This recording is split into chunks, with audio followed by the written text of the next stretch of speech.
Hello, guys. Good morning to you all. How are you? I think all of you will be fine.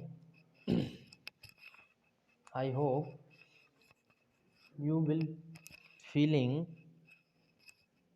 well. So, guys, today in this tutorial video, I will explain about pollution of air and water. Chapter 18 for class 8. In this chapter, we will explain all detail about air and water. So in this chapter we are all aware that our environment is not what it is used to be. हमें अपने environment के बारे में जानना बहुत ज़रूरी है कि इसमें क्या यूज़ करने योग्य है और क्या हमें यूज़ नहीं करना चाहिए. Our elder talk about the clean water and fresh air that was available in their times. हमारे बूढ़े बुजुर्ग लोग कहते हैं कि उनके समय में बहुत क्लीन था, वाटर क्लीन थे, नदियाँ स्वच्छ थीं, है ना, और जो वो पानी पीते थे तो वो भी क्लीन था. लेकिन आज के समय में ये कैसा हो गया है, कंटेमिनेटेड हो चुका है. तो Boojho were very excited to know that Taj Mahal in Agra is one of the 7 wonders of the world. जो आगरा में ताजमहल है वो 7 वंडर्स में आता है वर्ल्ड के. But they were disappointed of, लेकिन यह सुनकर बहुत ही आपको बुरा लगेगा कि the beauty of this monument in white marble is being three-tended. जो इसकी वाइटनेस सफ़ेदी है वो कैसी हो रही, थ्री-टेंडेड बाई एयर पॉल्यूशन के द्वारा कम होती जा रही है ना, जीर्ण हो रही है. Area surrounding the Taj Mahal they were eager to know if something can be done to control the air and water pollution. तो जो लोग हैं, जो गवर्नमेंट है वो वहाँ की, वो इसको एयर एंड वाटर पॉल्यूशन को प्रिवेंट करने की कोशिश कर रही, ताकि जो हमारा ताजमहल है 7 वंडर्स का वर्ल्ड में, तो उसको हम थोड़ा सेफ कंजर्व कर सकें, है ना.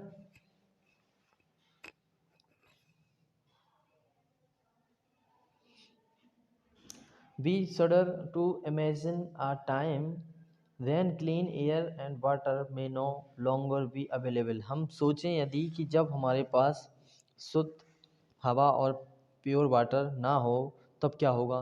You will have learned about the importance of air and water in your previous classes. आप प्रीवियस क्लासेस में इसकी महत्वता, इसके उपयोग के बारे में पढ़ चुके हैं. कौन कौन के, एयर और वाटर के, कि इसका क्या क्या उपयोग है, कितनी इम्पोर्टेंस होती है इसकी, है ना.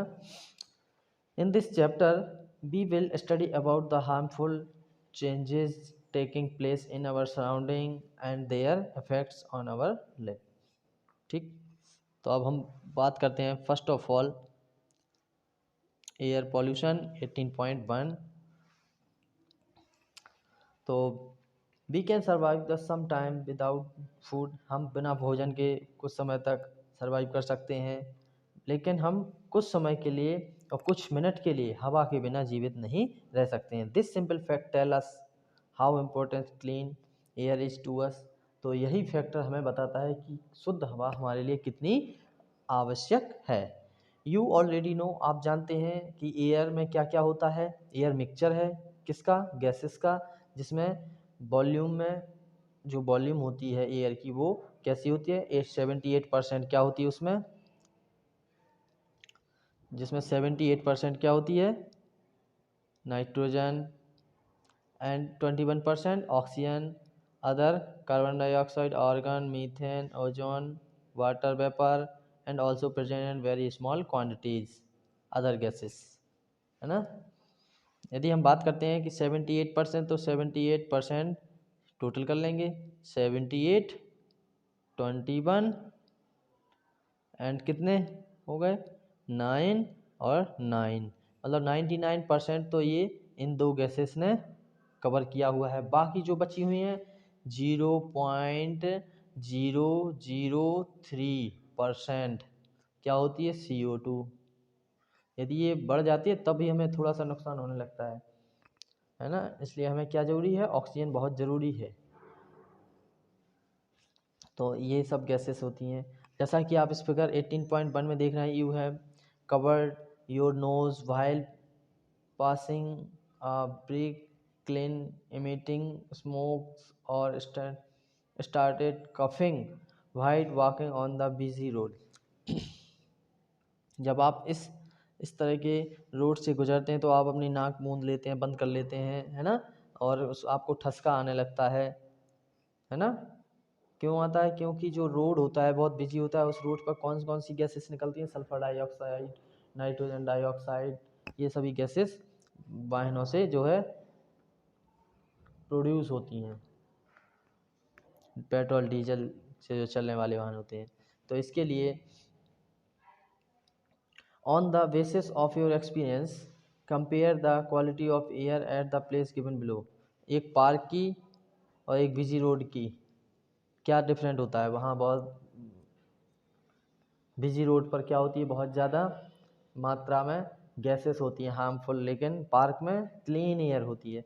Residential area and an industrial area, घर जहाँ होता है वहाँ थोड़ी सी सुकून में होती है, मीडियम में होती है, लेकिन जो इंडस्ट्रियल एरिया होता है वहाँ पर बहुत कम सुकून मिलता है। Busy traffic interaction at different time of the day, early morning, afternoon and evening. Busy traffic होता है वहाँ पर कैसा इंटरेक्शन होता है, कैसा दिखाई देता है, जब वो किस टाइम पर, डिफरेंट टाइम पर। पहला मॉर्निंग सुबह सुबह, आफ्टरनून दोपहर में, एंड इवनिंग शाम को। और विलेज एंड टाउन में कैसा क्या डिफरेंट होता है? तो विलेज एंड टाउन में बहुत ज़्यादा डिफरेंट है। विलेज शांत क्लाइमेट होता है, atmosphere pure air and water होती है, लेकिन जो टाउन है वहाँ पर कंटेमिनेटेड एयर हो जाती है एंड वाटर भी ऑल्सो कंटेमिनेटेड हो जाता है।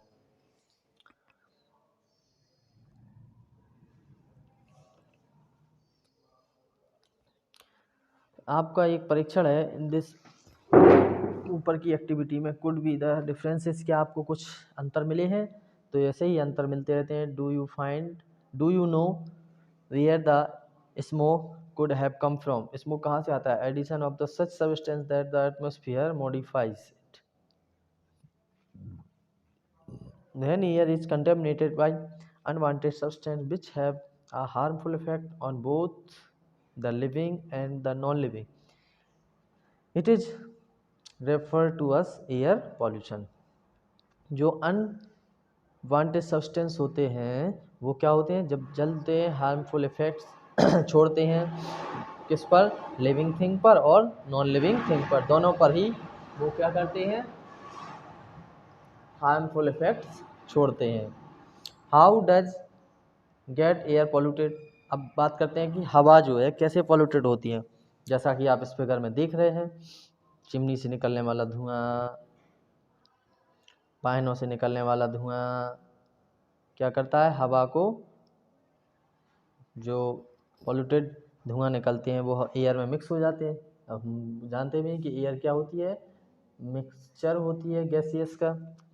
तो sometimes such substance may come from natural sources like smoke and dust arising from forest fire or volcanic eruptions. Pollutions are also added to the atmosphere by certain human activities. The source of air pollutant are factories, power plants, automobiles, exhaust and burning of firewood and during कैक तो smoke from the factories, ये सभी यहाँ से निकलने वाले धुआं होते हैं जो मिल जाते हैं एयर में, है ना। रेस्पिरेटरी सिस्टम को क्या करते हैं? ये हार्मफुल, हानि पहुँचाते हैं।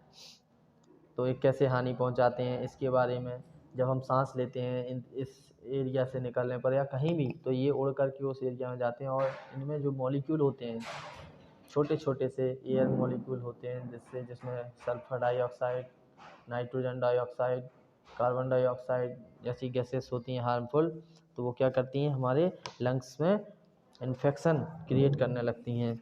इसी वजह से हमें जैसे अस्थमा, श्वास रोग आदि से इन्फेक्शन होने लगता है। Have you notice how rapidly the number of vehicles in increasing in our cities? क्या आप जानते हैं कि आपके शहर में कितने ज़्यादा वाहन हो गए हैं day by day, increasing in your town, है ना। Vehicles produced high level of the pollutant like carbon monoxide, carbon dioxide, nitrogen dioxide and smog. Carbon monoxide is produced from incomplete burning of fuel such as petrol and diesel.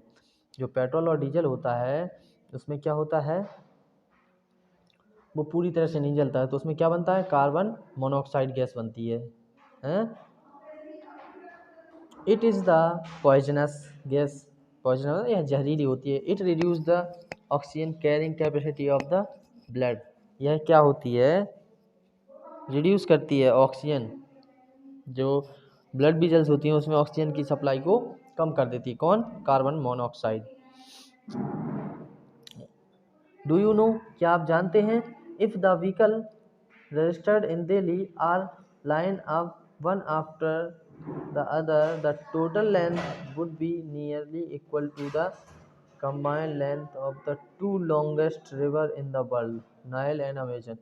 यदि हम वाहनों की बात करें दिल्ली के, तो इतने वाहन हैं कि दो नदियों की लंबाई के बराबर वाहन हो जाएंगे यदि लाइन से इनको रखा जाए तो। दिल्ली में इतने वाहन हो चुके हैं, है ना। बूझो को याद है, seeing a thick fog like layer in the atmosphere, उसने देखा था कि फॉग था, स्मोक था लेयर एटमॉस्फेयर में, specially during winter, winter time में होता है कोहरा। This is smoke which is made up of smoke and fog. Smoke में contain oxide of nitrogen which combine with other air pollutant, है ना। And fog of form smoke, fog किससे बनता है, स्मोक से। The smoke causes breathing difficulties such as asthma, cough, है ना, wheezing in children's, sneezing. Many industries are also responsible for causing air pollution. Petroleum refinery are the major source of petroleum, क्या होते हैं, major source होते हैं किसके, air pollution के, जिसमें से क्या निकलते हैं, सल्फर डाइऑक्साइड, नाइट्रोजन डाइऑक्साइड, है ना, प्रोड्यूस कंबस्टेशन ऑफ फ्यूल, है ना, जलने वाले फ्यूल से, लाइक कोल इन पावर स्टेशन, जहाँ लाइट की जो पावर प्लांट होते हैं वहाँ से गैसेस निकलती हैं, है ना। And you have already study about the burning of fossil fuel, fossil fuel जो लकड़ी जलाई जाती है। Other kind of pollutant are chlorofluorocarbons, इसके अलावा भी कुछ और हैं जैसे chlorofluorocarbons, CFCs, chlorofluorocarbons CFCs, which are use in refrigerator, जिसका यूज़ कहाँ होता है, फ्रिजर में होता है, एयर कंडीशनर जहाँ पर AC लगी होती है उनमें, एंड एरोसोल स्प्रेयर, एरोसोल जहाँ पर कोई स्प्रिंकलर का छिड़काव किया जाता है, spray. Damage the ozone layer of the atmosphere, atmosphere की जो लेयर उसको डैमेज कर रही हैं ये चीज़ें, कौन सी, chlorofluorocarbon. Recall that the ozone layer protected us from harmful ultraviolet rays. Ozone layer हमें किससे प्रोटेक्ट करती है, अल्ट्रावायलेट रेज से, सन की जो अल्ट्रावायलेट रेज होती हैं उससे। Have you weird the ozone hole, आपने ओजोन होल के बारे में सुना है।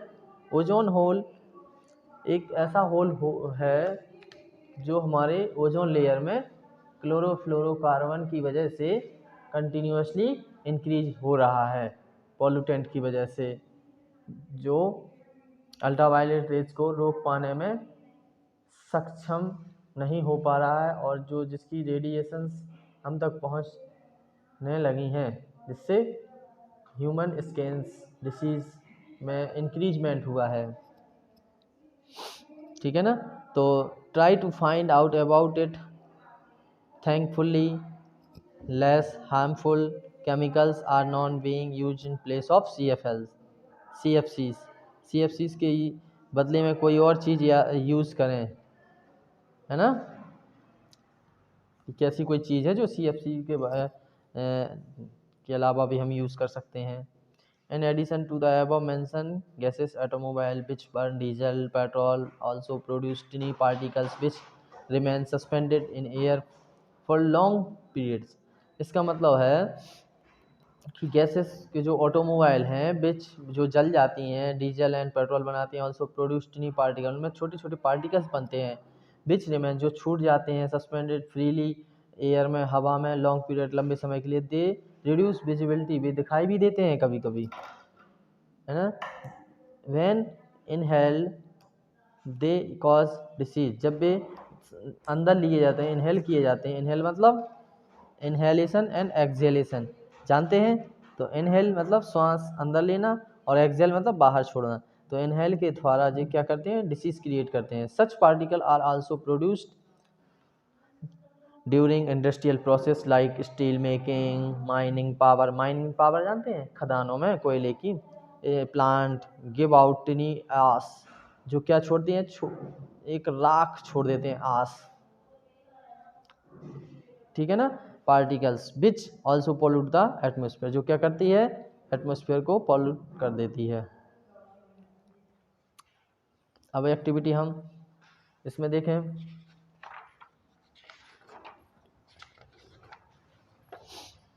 Prepare a table using the pollutant mention above, you may even add more data to the following table. Air pollution किस किस से होता है, सोर्स और इससे क्या इफेक्ट पड़ते हैं, इसको आपको फिल करना है। ताजमहल की स्टडी के बारे में हम बात करते हैं। ताजमहल की थोड़ी सी डीपली स्टडी है। Over the past 2 decades, India's most famous tourist attraction, Taj Mahal, located in Agra, has become a matter of concern। इस मैटर पर कंसर्न करना है। एक्सपर्ट हैव वार्नेड, एक्सपर्ट जो होते हैं साइंटिस्ट, वो वार्नेड कर चुके हैं कि the pollutant in the air are discolouring its white marble, जो इसको एयर पॉल्यूशन हो रहे हैं, इस वजह से हम इसकी मार्बल की जो वाइटनेस है, सफ़ेदी है, वो कम हो रही है। So it is not only living organism that get affected by pollutant air, but not living thing like building, mountains and statue are get affected, है ना।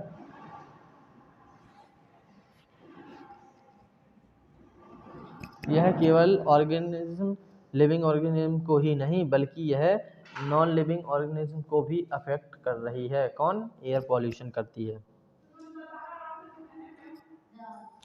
The industry located in and around Agra like rubber processing, automobile, chemicals and especially the Mathura oil refinery, जो specially Mathura की oil refinery है, वो क्या कर रही है, उससे निकलने वाला धुआं जो है मिल जाता है एयर में, और एयर के साथ जो बारिश होती है जब, तो वो पानी के साथ, पानी के कणों के साथ मिल करके उस पर बारिश गिरती है ताजमहल पर, जिससे ताजमहल की सफ़ेदी क्या हो रही है, कम हो रही है। ठीक है ना। तो सल्फर डाइऑक्साइड जो निकलती है, नाइट्रोजन डाइऑक्साइड निकलती है, these gases react with the water vapour के साथ मिल जाने पर या प्रेजेंट हो जाती हैं एटमॉस्फेयर में। एंड सल्फरिक एसिड, जिसे हम क्या बोलते हैं, एसिड रेन, क्या बोलते हैं, एसिड रेन बोलते हैं। सल्फरिक एसिड को एसिड रेन बोलते हैं, मतलब अम्ल वर्षा। इसकी वजह से बारिश होने पर कोई भी अपने ओरिजिनल पोजीशन को चेंज कर देता है, इसे हम अम्ल वर्षा बोलते हैं। तो sulphuric acid and nitric acid से जो वाटर जब ऊपर से गिरता है तो acidic drop down with the rain making the rain acidic, this is called acid rain. Acid rain corrodes the marbles of the monument phenomena is called the marble cancer, इसको हम क्या बोलते हैं, मार्बल कैंसर भी बोलते हैं इस phenomena को, जो मार्बल को क्या कर देती है, इन्फेक्टेड, मतलब एक प्रकार से मार्बल को कलर को चेंज कर देती है, इसे हम मार्बल कैंसर बोलते हैं। Suspended particle matter such as the soot particle emit by Mathura oil refinery से निकलने वाले जो पार्टिकल्स हैं छोटे छोटे से, has carbon contributed toward the yellowing of the marble, marble में पीलापन देखने को मिलता है इसकी वजह से।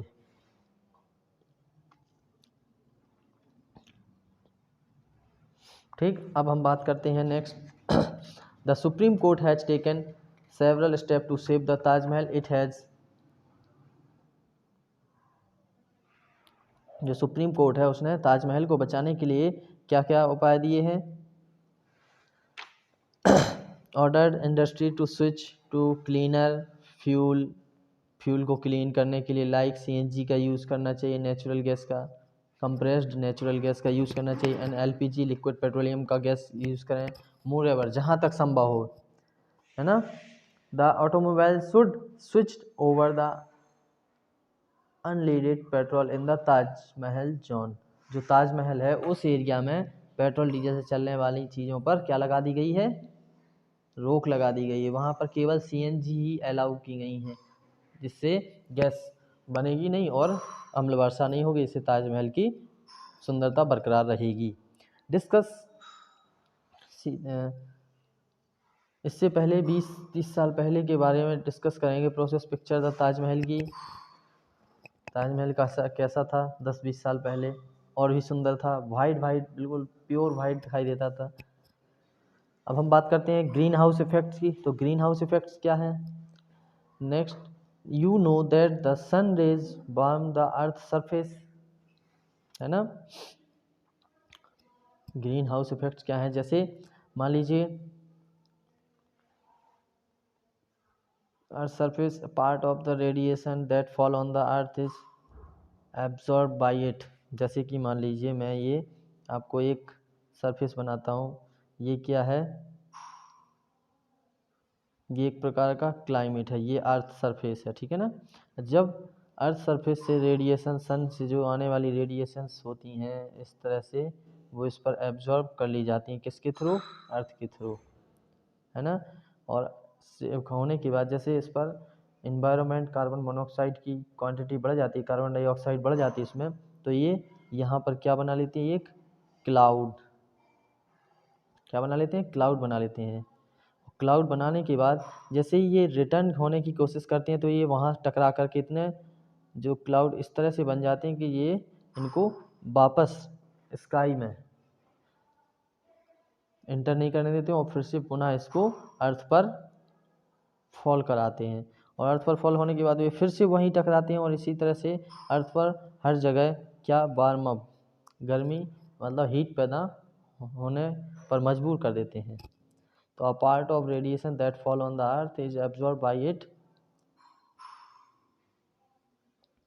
and a part of reflected back into space, space के बाद फिर से वापस आती है, part of the reflected radiation is trapped by the atmosphere, जो एटमोसफियर से ट्रैप्ड हो जाती है, फिर से वो ट्रैप्ड कर लेती है कौन, अर्थ, और जितनी बचती है तो फिर से वो रिफ्लेक्ट करती है। तो कंडीशन जो रेडिएशन है, the trapped radiation further warm the earth, इसलिए वो जो कंटिन्यूसली इस तरह से, जैसे मान लीजिए ये अर्थ है और ये क्या है, एक लेयर है, कौन सी लेयर है, गैसियस की, कार्बन डाइऑक्साइड, जैसे ये मान लीजिए ये अर्थ है, ये सन है, क्या है, ये सन है, ये अर्थ है, ये क्या है, एटमॉस्फेयर। तो जो सन से निकलने वाली रेडिएशन है वो इंटर तो कर जाती हैं इसमें, लेकिन जब वो यहाँ से रिफ्लेक्ट होती हैं तो यहाँ से फिर रिफ्लेक्ट हो जाती हैं, वापस रिटर्न हो जाती हैं इस तरह से,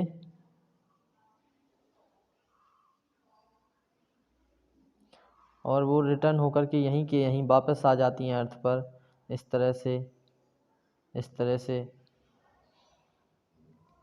इससे क्या होता है, अर्थ सभी रेडिएशंस को ट्रैप तो कर लेती है, लेकिन जितनी बचती है थोड़ी सी बाहर जाने देती है, फिर पुनः उसी इस लेयर के थ्रू वो प्रिवेंट हो जाती है और फिर से इस तरह से कंटिन्यूसली अर्थ को वार्म अप करती है, इसलिए हम क्या बोलते हैं, ग्रीन हाउस इफेक्ट। अर्थ का गर्म होना। You have seen the green house in the nursery, आपने ग्रीन हाउस नर्सरीज में देखे होंगे कि जहाँ पर हरा ही हरा दिखाई देता है, हरा भरा घर, ऊपर से हरियाली ग्रीन लगा होता है, पर्दा है ना, नीचे प्लांट्स लगे होते हैं। तो recall the sun's heat is allowed to get in but is not allowed to go out. ऐसे हाउसेस हैं जो सन की लाइट को अंदर तो आने देते लेकिन सन की एनर्जी को बाहर नहीं जाने देते, इसे ही हम क्या बोलते हैं, ग्रीन हाउस, जो ट्रैप कर देते हैं और उसको बाहर नहीं जाने देते। The trapped heat warm the green house, green house को गर्म करते हैं। The trapping of the radiation by the earth atmosphere is similar, that is why the call green house effect. Without this process life would not have been possible on the earth, बिना इसकी process के जीवन संभव नहीं है अर्थ पर। Express of CO2 in the air is one of the gas responsible for this effect. इस effect के लिए सबसे इंपॉर्टेंट गैस कौन सी है, CO2। कौन सी, CO2। CO2 कार्बन डाइऑक्साइड की मात्रा बढ़ने पर इसमें अर्थ की जो अर्थ का फिजिकल एनवायरनमेंट होता है वो क्या हो जाता है, इंक्रीज हो जाता है, टेम्परेचर हाई हो जाता है increase. But does the CO2 content rise in the atmosphere and become excessive, जब ज़्यादा बढ़ जाएगी तब क्या होगा। The role of the carbon dioxide in plants,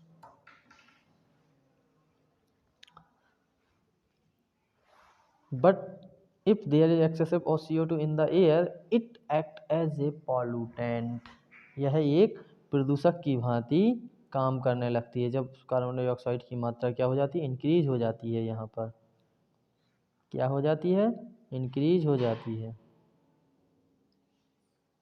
है ना। कैन यू हेल्प द पहेली find out the answer of the question, बता चुका हूँ मैं ऑलरेडी कि अर्थ क्या हो जाती है, गर्म हो जाती है। On the one hand CO2 is continuously being release because of human activities, इसलिए हम जानते हैं कि कार्बन डाइऑक्साइड कंटिन्यू रिलीज हो रही है, कैसे, वो ह्यूमन एक्टिविटी की वजह से। ह्यूमन एक्टिविटी क्या, आग जलाना, है ना। It continuously releasing because of human activity. On the other hand area under forest is decreasing,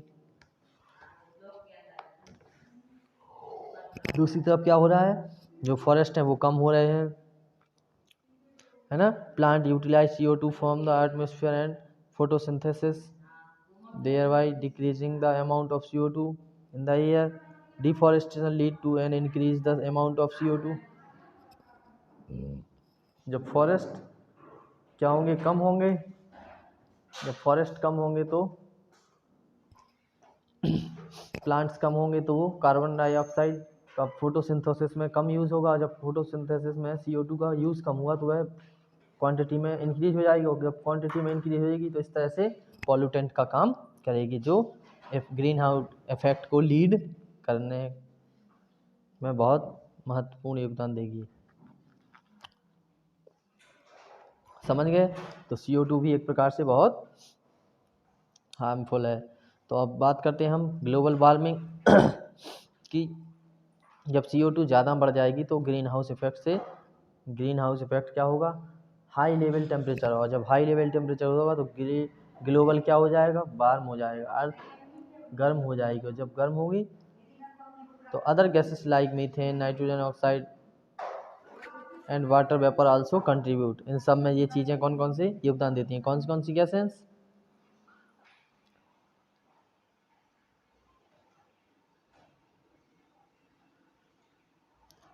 ठीक।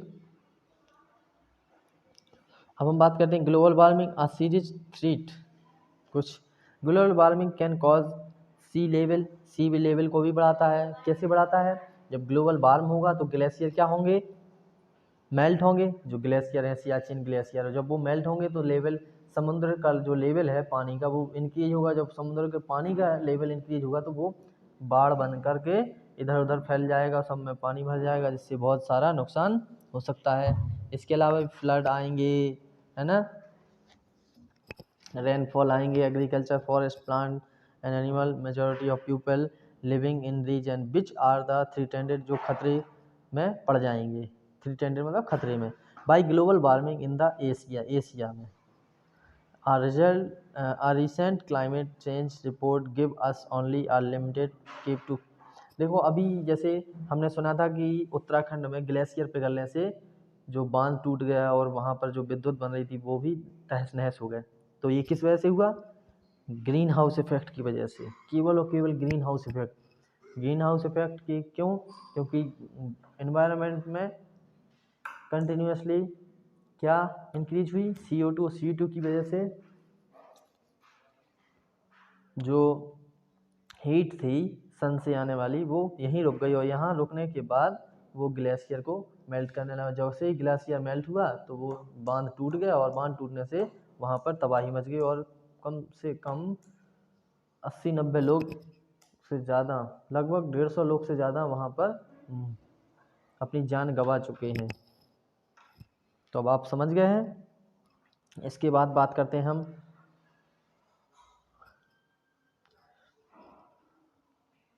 What can be done.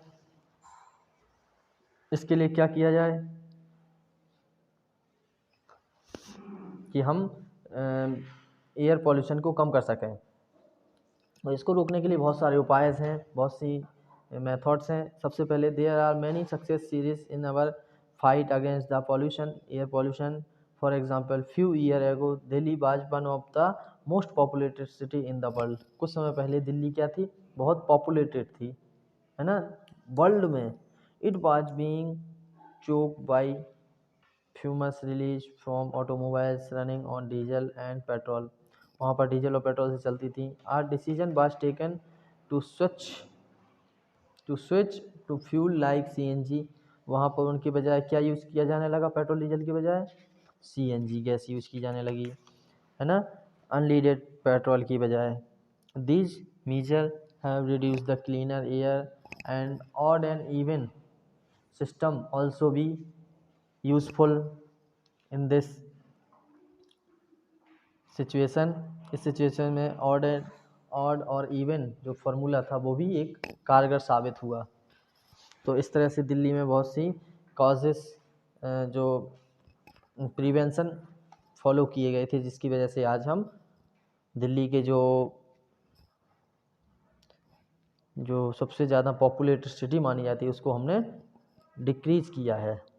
Do you know about the से नो टू क्रैकर कैंपेन?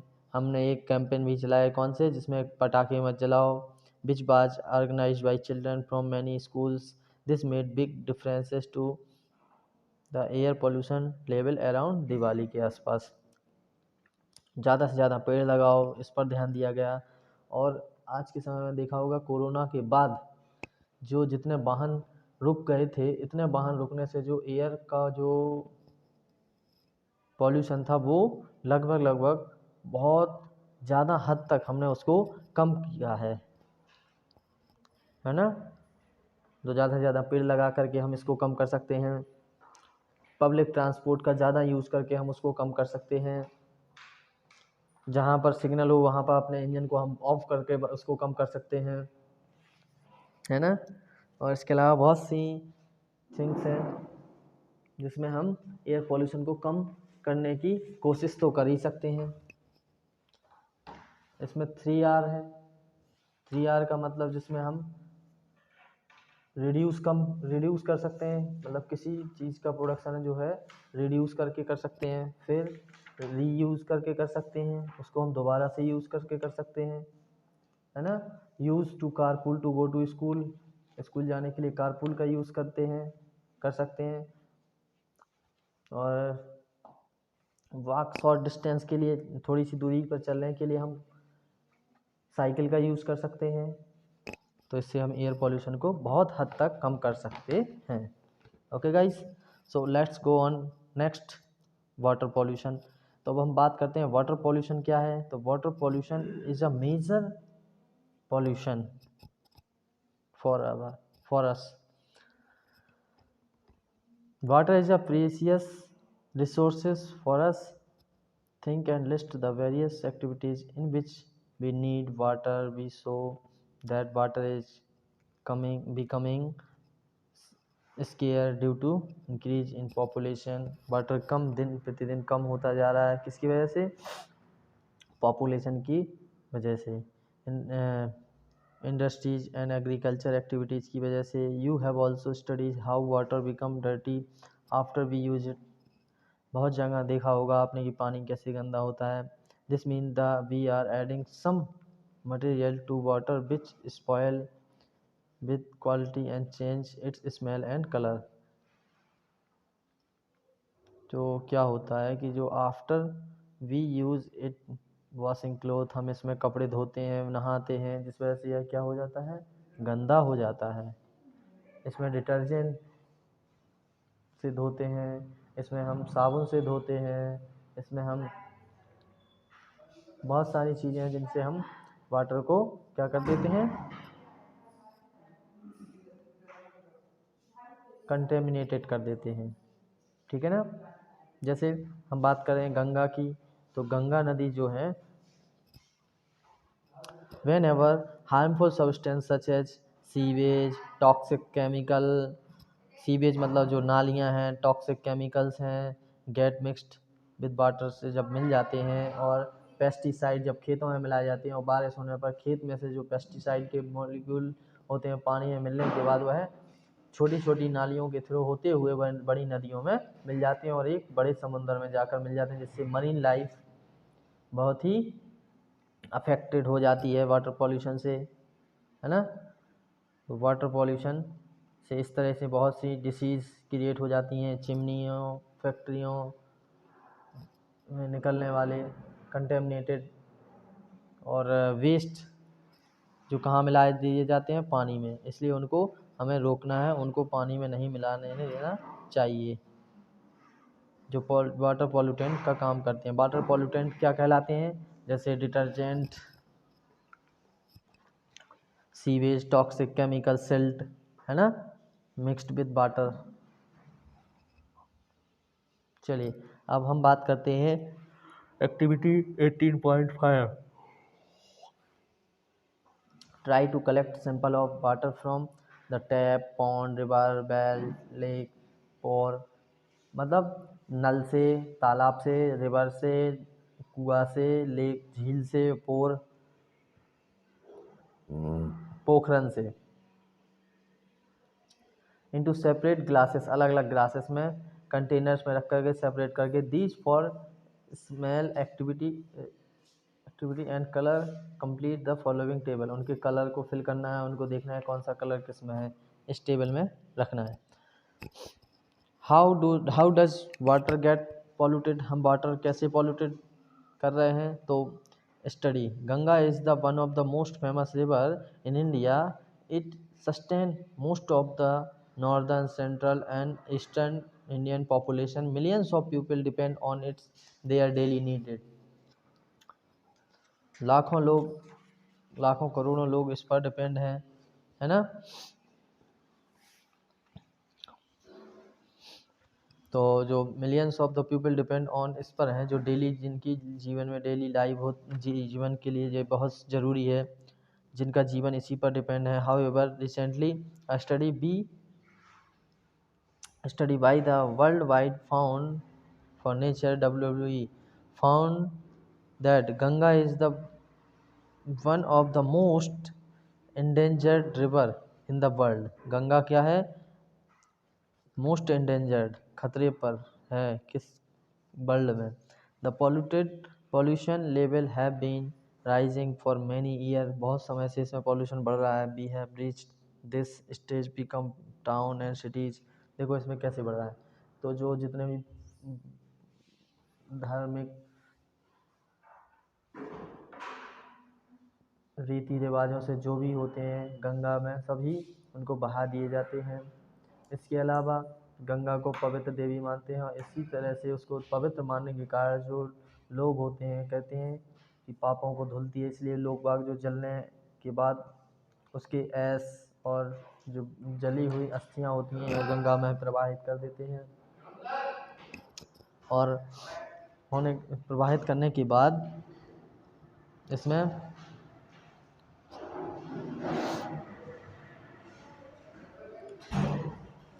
जीवों को भी इसी में प्रवाहित किया जाता है वहाँ पर। तो इस वजह से गंगा क्या हो रही है, पॉल्यूटेड हो रही है ना। तो an ambitious plan to save the river, river को बचाने के लिए गंगा को हमने एक एक्शन प्लान तैयार किया, जिसे क्या कहते हैं, गंगा एक्शन प्लान के नाम से तैयार किया गया था। बाज लॉन्च यह है 1985 में लॉन्च किया गया था। इसका एक ही उद्देश्य था कि कम से कम पॉल्यूशन हो, लेवल को कम किया जा सके जहाँ तक संभव हो। Increasement pollution and industrialization have already damaged this mighty river beyond repair. इसकी सीमा से परे भी इसको क्या कर दिया गया था, बहुत कंटेमिनेटेड कर दिया गया था। Government of India has launch a new initiative known as national mission for clean Ganga. फिर इसके बाद गंगा को क्लीन करने के लिए इंडिया ने एक एक्शन प्लान तैयार किया, जिसे हम क्या कहते हैं,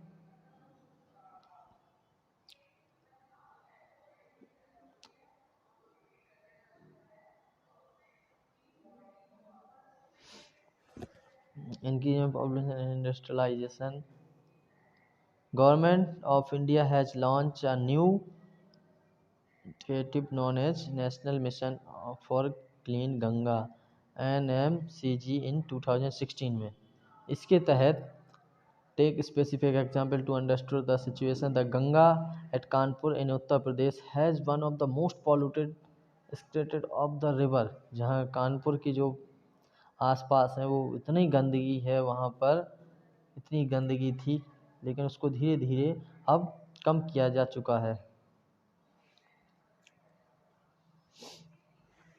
तो प्यूपल्स जो हैं कैन बी ब्रीथिंग, नहाते हैं, धोते हैं, क्लॉथ कपड़े धोते हैं, है ना, defecating in the year in the river, they also throw garbage, flower, idol of the gold, idol of the gods, मतलब जो मूर्तियाँ होती हैं गॉड्स की, टूटी फूटी मूर्तियाँ होती हैं, गार्बेज, फ्लावर, वो सब non biodegradable polythene bags into the river, वो सब कहाँ डाल देते हैं लोग, रिवर में, जिससे वो क्या होता है, रिवर में ना मिल करके जो फ्लावर वगैरह पार्टिकल्स होते हैं वो ऊपर ही आ जाते हैं, जिससे रिवर की वाटर को, जो मरीन वाटर होते हैं, वो ऑक्सीजन की सप्लाई उनको रुक जाती है, इसलिए वो भी मर जाते हैं। देखा होगा कहीं कहीं पर जहाँ पर एक ऐसा स्पेसिफिक एरिया होता है कि कुछ जीव मरे हुए होते हैं, तो इसी तरह से मर जाते हैं, क्योंकि जो पॉलीथीन है वो उसकी सरफेस पर उसको कवर कर लेती है, और कवर करने के बाद ये ऑक्सीजन की सप्लाई को, वाटर में ऑक्सीजन की सप्लाई को बिल्कुल ही बंद कर देती है, जिससे जो मरीन एनिमल होते हैं वो ऑक्सीजन नहीं ले पाते हैं, और वो इन्फेक्टेड होके बीमार या तो मर जाते हैं या बीमार हो जाते हैं।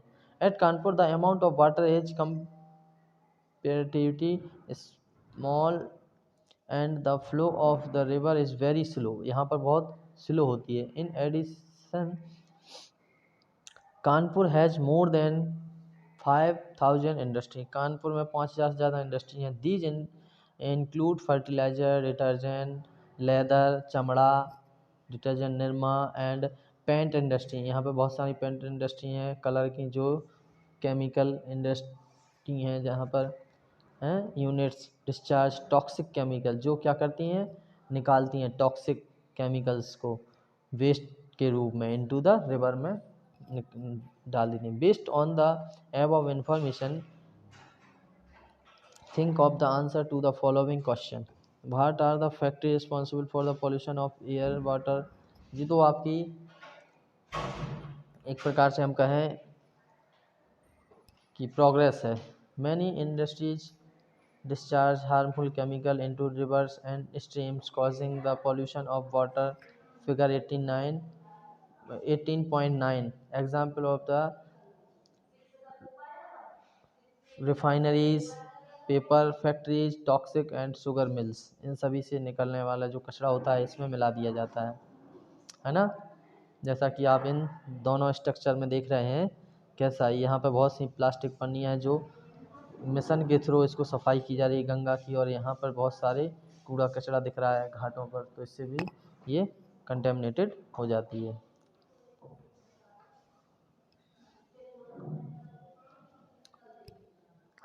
केमिकल फैक्ट्रीज होती हैं, these industries chemical contaminated water को कंटेमिनेटेड कर देती हैं। केमिकल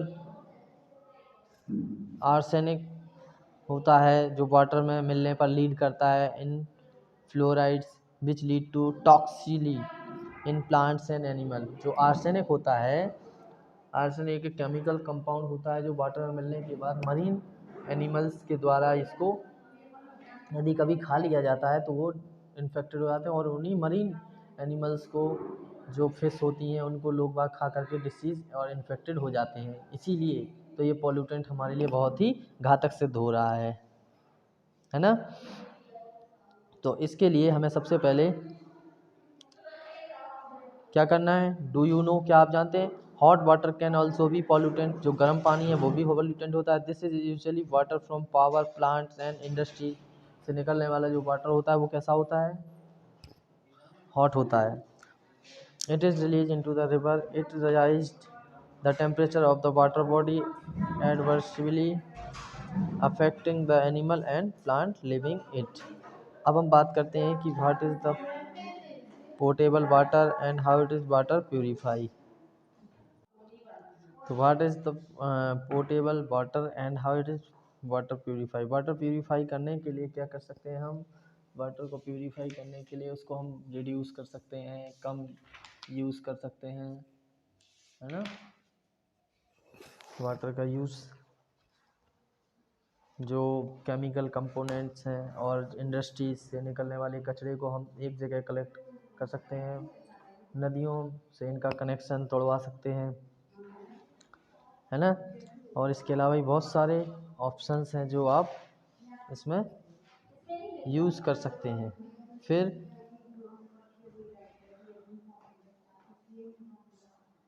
जिसमें 3R के यूज़ के थ्रू हम इसको वाटर को पॉल्यूशन को कम कर सकते हैं। वाटर पॉल्यूशन को इसमें फ़िल्टर का यूज़ कर सकते हैं जगह पर जहाँ पर इसका हम उपयोग करते हैं, और लोगों को जागरूक कर सकते हैं इस बारे में कि ऐसा करने पर इतनी बीमारियां होती हैं। इससे लोग समझें, लोगों को जानकारी होना बहुत ज़रूरी है, क्योंकि जो लोग नहीं जानते हैं वही लोग इसको फैलाते हैं, बढ़ाते हैं। धार्मिक आस्था के नाम पर जो गंगा में होने वाले बहुत से क्रियाकलाप हैं जिसमें गंगा क्या होती है, कंटेमिनेटेड हो जाती है। तो इसमें सबसे पहले हमें रिड्यूस करना है, कम से कम यूज़ करना है केमिकल कंपोनेंट्स का, पेस्टिसाइड्स का जो, और खेतों में कम से कम करें, और नेचुरल फर्टिलाइजर्स का यूज़ ज़्यादा से ज़्यादा करें, है ना, जिससे हमारी जो वाटर रेनी होने पर वाटर में पेस्टिसाइड कम रहें, केमिकल्स कम हों। फिर रीयूज़, जितना हम रीयूज़ कर सकें किसी ऑब्जेक्ट का उतना रीयूज़ करें, और रिसाइकल, उसके बाद हम रिसाइकल भी कर सकते हैं। वाटर का रिसाइकल भी होता है कि वो ख़राब होने पर उसको हम डिफरेंट मेथड से उसको रिसाइकल कर सकते हैं। इस तरह से हम वाटर को बचा सकते हैं। So guys, I hope you will be understood. So good bye.